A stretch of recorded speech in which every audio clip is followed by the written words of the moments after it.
Zoom setting up. All right.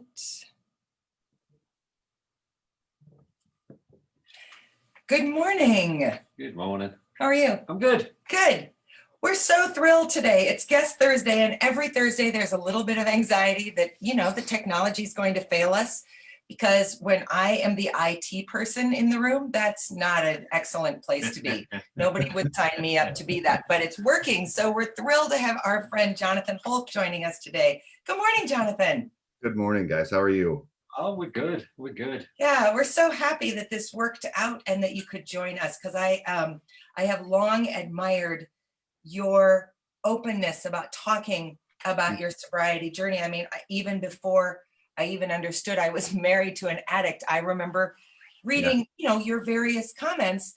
You would think in retrospect that some of that might have registered with me, but we know what we know and we experience what we experience. Totally. So, Jonathan, can you give us, sort of the extended elevator speech of how you got to that place of sobriety? Yeah, sure. Happy to. Let me start off by saying thanks for doing this, because I've often said that, the most important thing we can do is talk about this stuff. That's the most important thing that we can do. Yeah. So the more we talk about it, the better. So thanks for doing this and all that you've done to be open on your journey. I've been fortunate to be sober since May 17th, 2008. So about 12 and a half years now. Wow. My journey was that I've worked in the restaurant business essentially my entire adult life. And in 2006, I opened with my business partner the first location of the Toasted Frog. An amazing restaurant, by the way. Yes, Amazing. Yeah. Thank you.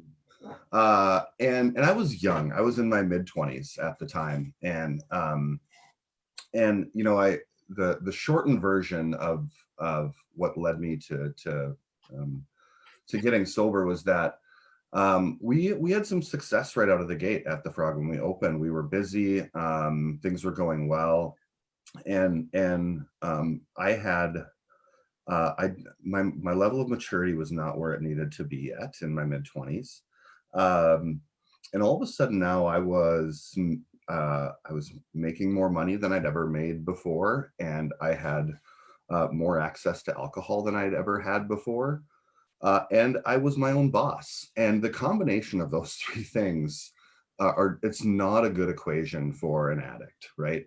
So it didn't turn out great for me.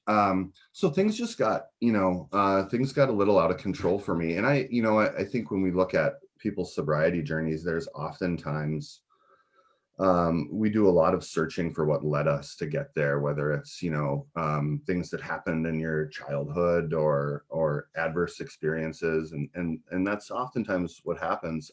I grew up with a great family and was given every chance of success possible. I didn't have any, traumatic childhood experiences. When I look back at it and when I was doing my searching, for me, it just turned out that I just really liked booze. And I just didn't manage it well. So, I started to fail at work, and I started to fail at relationships. I had a very, all of my relationships, as I look back on them during that period, I was just a taker. If I wasn't getting something from somebody, then it wasn't a relationship that I was interested in. But at the same time, I wasn't giving back in those relationships, and I was just not being a good business partner. So, my dad is someone who is just a man of very few words. And I remember very vividly him sitting me down and being like, look, dude, what are you doing here?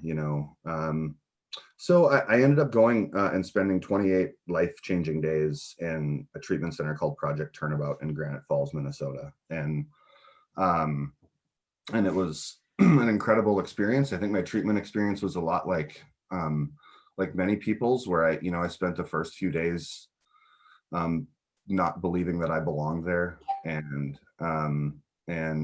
not really relating to the people that I was in treatment with. And then I spent the last, probably 3 weeks of it understanding that these were my brothers and sisters, and that we all came from different backgrounds, but we shared this one common goal of being better human beings. And I, I worked the 12-step program, and I've often told people that I think that anybody can benefit from the 12-step program. I mean, if you look at the 12 steps, Yes. alcohol is mentioned in the first step. Yeah. After that, it's not. Then it's about being a better human being, right? Yes.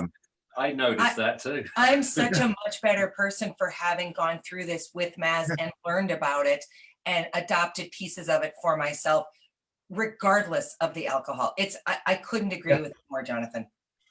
Yeah, and I think what I found when I was in treatment too is just a lot of the things that my alcoholism had taken away from me. I just needed to get back through some structure.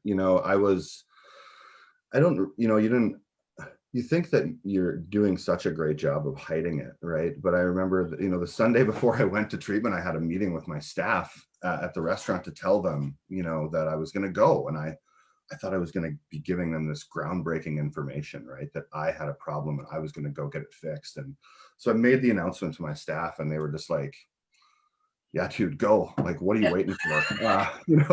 So for me, that was sort of like, okay, if everybody else knows, but I'd been, the little things that that adults do, like pay your bills on time and do your laundry and do the dishes. That stuff all just started to sort of, slip away from me. Like I was wearing,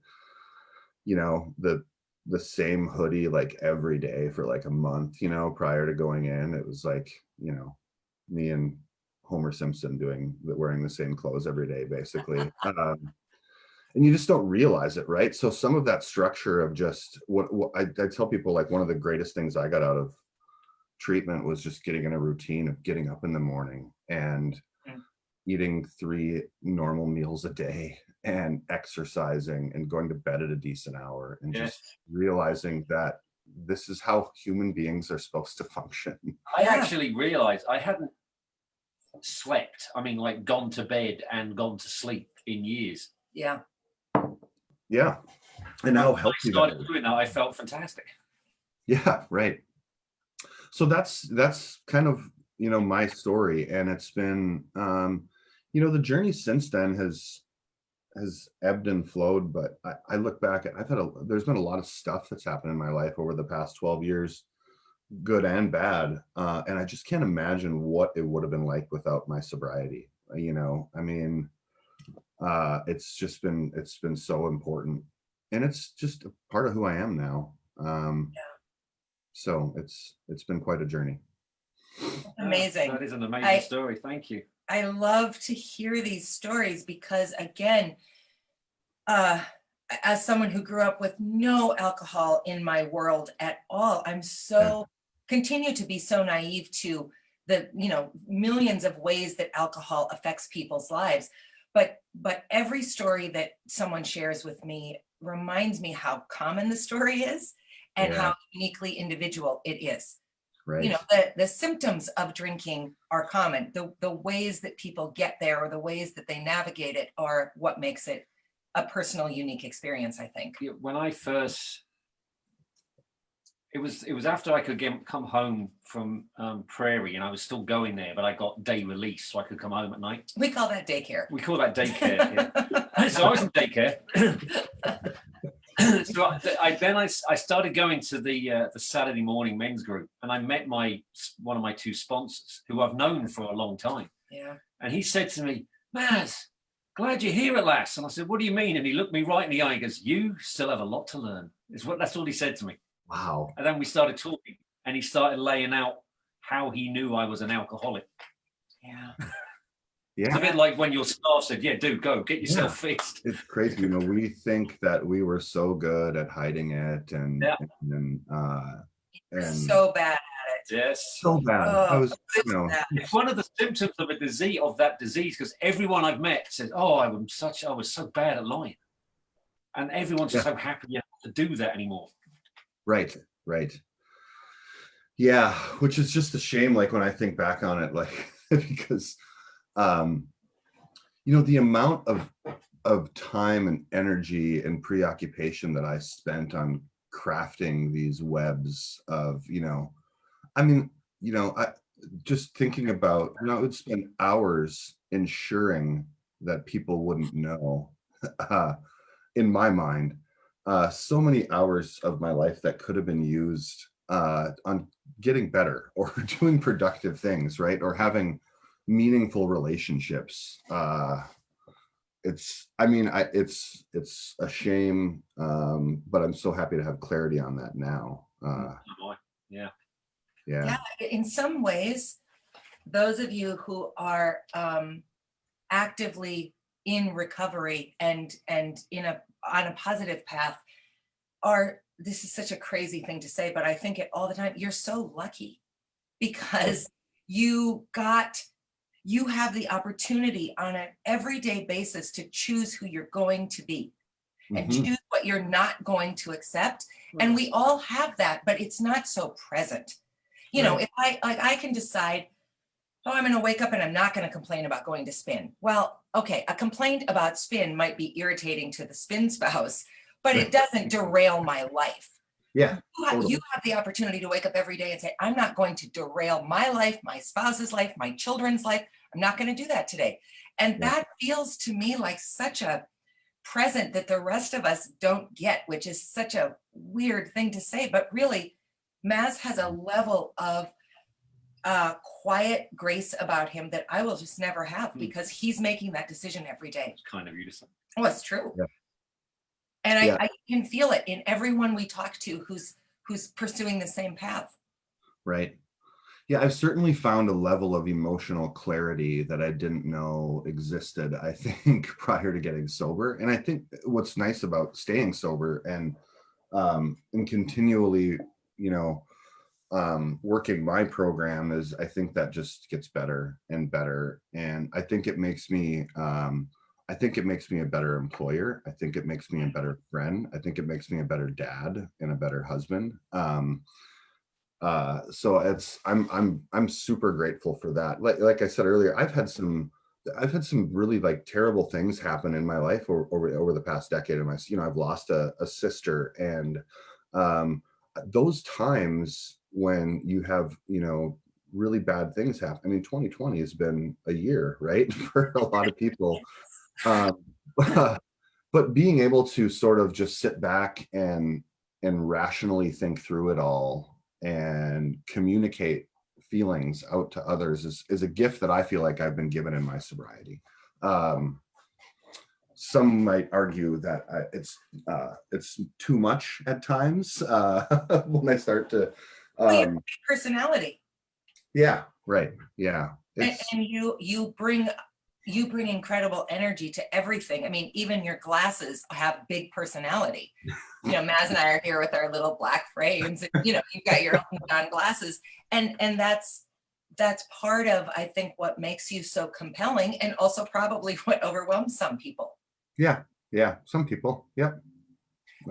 Your glasses and mine, they both match our watches. Well, thank goodness. Yes. Yeah, they do. That's really important. It's paramount. It is. It's. Well, I read that in Vogue just the other week. Yeah. Right. Just like lipstick and nails. So, Jonathan, one of the things that I'm really curious to know from you in the restaurant industry, where we know it's so rife with addiction challenges, what's your best sort of non-drinking hack for that world, for the people who are in it and trying to figure out how to stay in it because it's a viable career, but who don't want to be ruined by it? It is a viable career, and we've made efforts at the Frog to make sure that it's a part of what we talk about with our staff.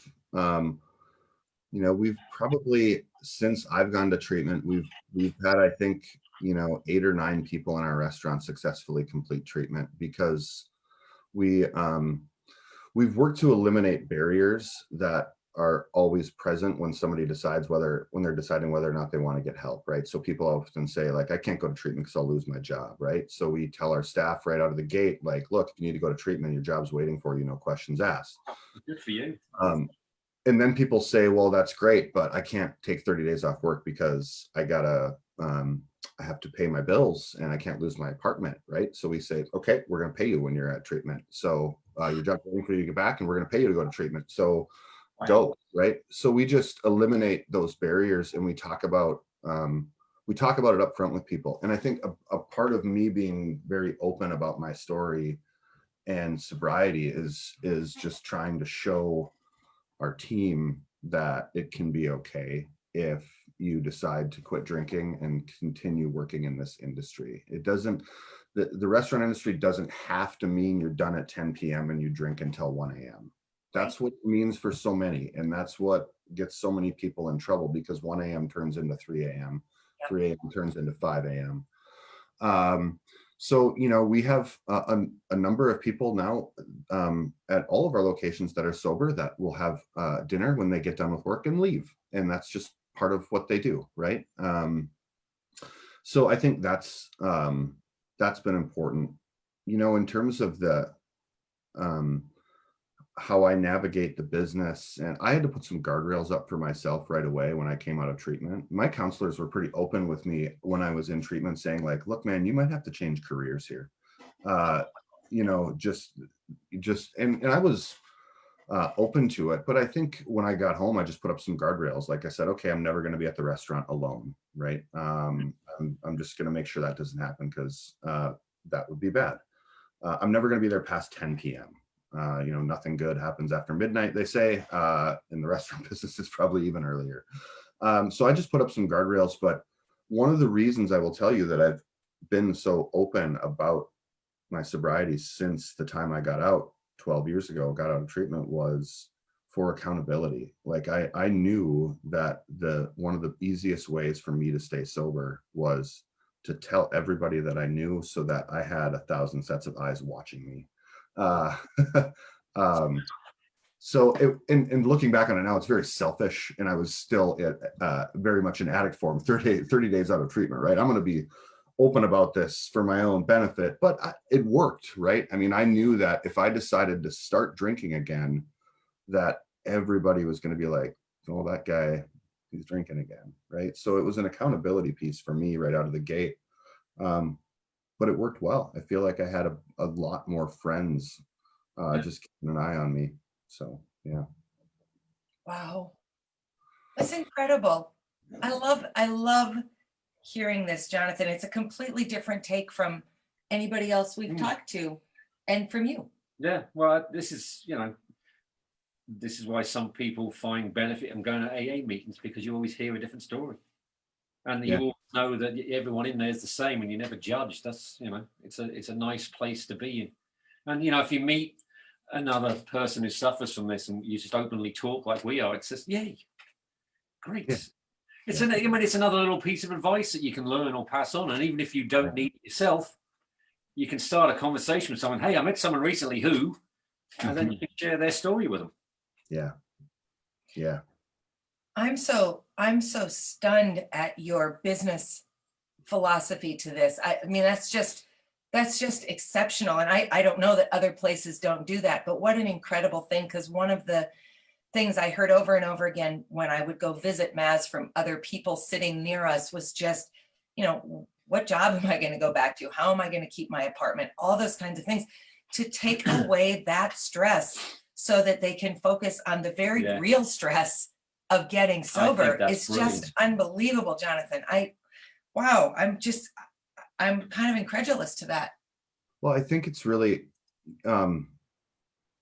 I think employers and coworkers play such an important role in health. I mean, if you think about the group of people that people spend the most amount of time with, right? I mean, a lot of people, work 8 to 5, and then they come home and they're with their family for 3 or 4 hours before they go to bed. So they're with their coworkers for 8 hours and their family for 3 hours on a given day.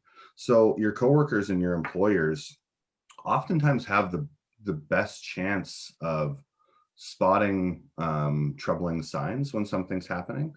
They also have the best chance of influencing you sometimes in terms of what you can do.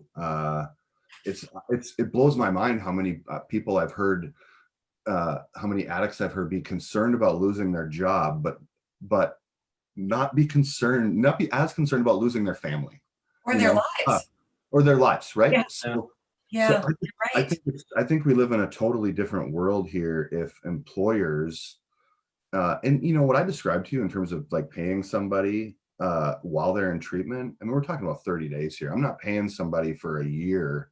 Right. Yeah. I mean, it's Right. not. It doesn't cost us that much money. It's not Right. but we get out of it. We get a more productive employee. We get a loyal employee. We get an employee that's alive. Yeah. So it's to us like it's kind of a no-brainer, right? I mean, it's just not. Fantastic. It really is. I salute you for that. Yeah. And I hope other people hear it and it inspires them to do the same thing, because it's just a different way to think. And so thanks for sharing that. Yeah. Wow. Thank you for joining us today. This has really been It's been just fantastic. so lovely. Thank you. Thanks for having me. Well, I hope to meet you in person one day, and we can. I'm looking forward to going back to having lunch in your restaurant. Actually, Yeah, let's do it. Go. Let's do it. That would be great. I would really. That would be great. And thanks to you guys for holding these conversations. It's so important. So It's a mutual admiration society, Jonathan. So we'll end it at that. Perfect. Have Awesome. an excellent day. You have a And everybody else, fantastic day. happy day. We'll see you tomorrow. Thanks so much. Good to see you. Bye-bye. Bye. Bye.